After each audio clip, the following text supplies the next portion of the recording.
Bob Crane was a voracious sex addict. Practically every night, Bob picked up women in bars and nightclubs, sometimes sex workers. He obsessively sought out trysts with strangers. His appetite for sex with new women, was insatiable, and this had long been a problem for Bob. And if there was a primary enabler in Bob Crane's life, it was his close friend, John Henry Carpenter. But women wasn't the only interest these two men shared. Carpenter was a video technician and an audio-visual expert, and Crane was fascinated by emerging home video technology. This was in the late 60s and early 70s, so video cameras were a high-end item at this point, and Carpenter hooked Crane up: video and sexual exploits. It was inevitable that these two things would soon become intertwined. The two men fused their insatiable thirsts for casual sex with their fetish for video,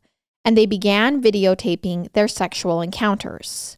However, not all of the women Bob and John would lure into bed were comfortable with having their sexual encounters documented. So the two men devised a system that allowed Crane to, when necessary, discreetly record his intimate encounters with women without their knowledge or consent. Soon, the two men began building a collection of explicit tapes. And over the years, that collection grew to a massive library containing thousands of hours of Bob Crane, often with his friend John Henry Carpenter, having sex with random women, some of whom were clearly not aware they were being videotaped. On the morning of June 29, 1978, the story of Bob Crane would take a turn from sordid to outright tragic. Bob had been scheduled to appear for a noon interview at the Television Academy, followed by a luncheon, but he never showed up for either. His friend and co-star from Beginner's Luck, actress Victoria Barry, was slated to do the interview with him, and it was out of character for Bob not to have called if he were running late or couldn't make it. So at around 2 o'clock, Victoria drove to his apartment and saw his white Chevy parked in its usual space. She went to his front door and knocked, expecting him to answer. But her knock was greeted by only silence. So she knocked again and once more, but nothing stirred inside. So at this point, his co-star turns the doorknob just to see. And the door, she was surprised to find, was unlocked. So she lets herself in to Bob Crane's Scottsdale, Arizona home. She called out Bob's name and received no reply. She moved from the kitchen into the living room. Over near the fireplace was a video camera mounted on a tripod pointed at the couch. She continued outside looking for Bob at the complex pool, but there was no sign of him there either. So she re-entered the apartment, calling out Bob's name once more, continuing to go farther into the bedroom, where there on the bed was the figure of a man, half covered in a bed sheet, his head caked with blood. The man wasn't asleep. He was dead, with a black plastic electrical cord wound around his neck and the walls around him covered in blood spatter. She couldn't be entirely sure who the man was, for he had been beaten so badly he was unrecognizable, but she assumed it must be Bob in Bob's bedroom. Though Victoria was horrified, she still had the presence of mind to take note of her surroundings. She saw no sign of a struggle either inside the bedroom or elsewhere in the apartment, and on the bed was a large black bag, unzipped and empty. Victoria bolted from the apartment and flagged down a neighbor for help. It was Bob Crane, bludgeoned to death and then strangled for good measure. And given Bob Crane's proclivities, it was perhaps all too poetic in irony that the murder weapon was determined to have been a camera tripod. Another problem here was that the Scottsdale Police Department rarely dealt with homicide cases. Scottsdale was a city with very few murders each year, and it quickly became clear they were in over their heads with the Bob Crane murder. I mean, a celebrity.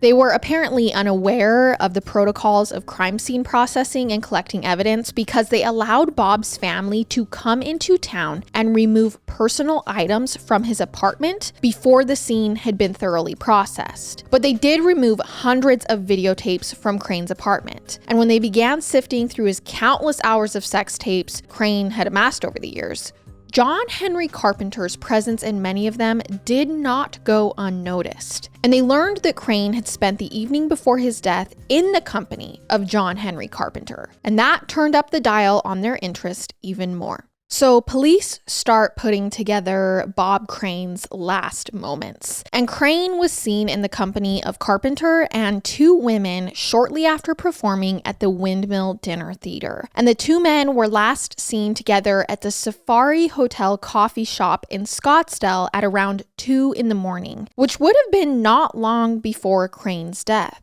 Also, while police were at the apartment, Carpenter called the apartment, and when he got police on the phone, he never asked them why they were there, which this seems a bit suspicious. So Carpenter was definitely someone that police wanted to talk to. And when they did, John adamantly denied killing his friend Bob Crane, asserting that Bob was his best friend and he never do anything to hurt him. He claimed that his friend seemed in good spirits when they parted ways at around 2:45 in the morning. Carpenter told police he then returned to his hotel room, took a cab to the airport early the next morning, and flew back to LA.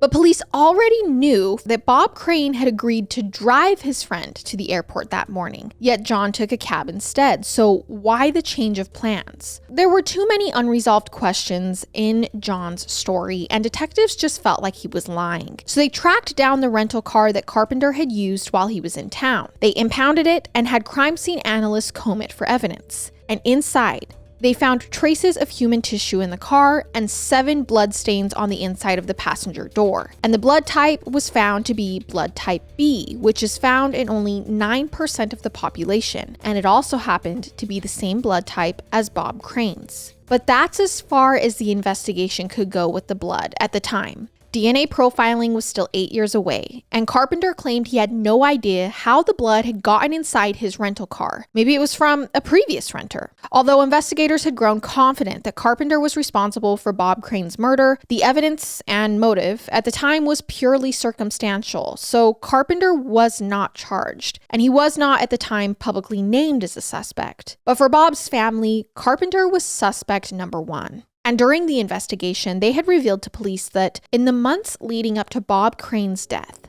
Bob had complained to his family and friends that he was growing sick of his best friend Carpenter and wanted to cut off their relationship. And for John Henry Carpenter, he knew that without Bob Crane's celebrity status, he wouldn't be able to score nearly as many random sleazy encounters on his own. In fact, his whole life would probably change if Bob Crane wasn't his friend, considering that he had now molded his life after Bob Crane. He needed Bob. 12 years passed, and the mystery of who killed the infamous Bob Crane lingered on. But then in 1990, Scottsdale investigators decided to retest the blood and tissue samples from Carpenter's rental car. Devastatingly, they realized that the tissue samples had been lost due to an administrative error. And the one blood stain they did test from the rental car was too degraded for 1990 technology to extract a DNA profile from. But they did have a photograph of the tissue found in the rental car, a photograph that had previously been overlooked. And when analyzed by a forensic pathologist, it was determined that this tissue was human brain matter. Human brain matter in the rental car used by John Carpenter, the man Bob Crane was last seen with before being beaten to death with a tripod. What are the odds of the prime suspect in a murder investigation having brain matter and bloodstains in their rental car, and the suspect not being the perpetrator? It took a couple of years to mount the case, but prosecutors felt like this was an impossibility. They concluded that the mere presence of brain matter in Carpenter's rental car and the fact that the blood samples matched Crane's blood type was sufficient probable cause to charge John Henry Carpenter with the murder. And in 1992, he was placed under arrest for Bob Crane's murder. He continued to maintain his innocence, and he pleaded not guilty. At his trial, Carpenter himself never took the stand. The defense's case focused on the inexperience and ineptitude of the Scottsdale Police Department and the way they did not properly secure the crime scene and allowed it to become contaminated. They also argued that because Crane was an indiscriminate sex addict, it was just as likely that he was murdered by a jealous husband or boyfriend, or perhaps by a woman. It was also noted that Bob's family also suspected his second wife, Patricia Olson, maybe had something to do with the murder, because after all, she was the one who stood to gain the most from it.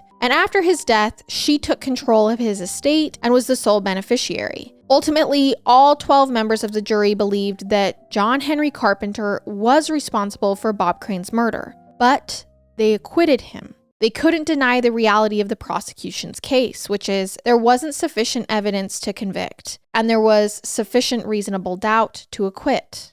So Carpenter walked free. The murder of Bob Crane remains officially unsolved, and various theories continue to circulate about the identity of the killer. Some believe that Carpenter was responsible, while others suggest alternative suspects. The lack of definitive answers has contributed to the enduring mystery surrounding Bob Crane's murder. John Henry Carpenter remains the number one suspect, and for investigators who worked the case, the only suspect.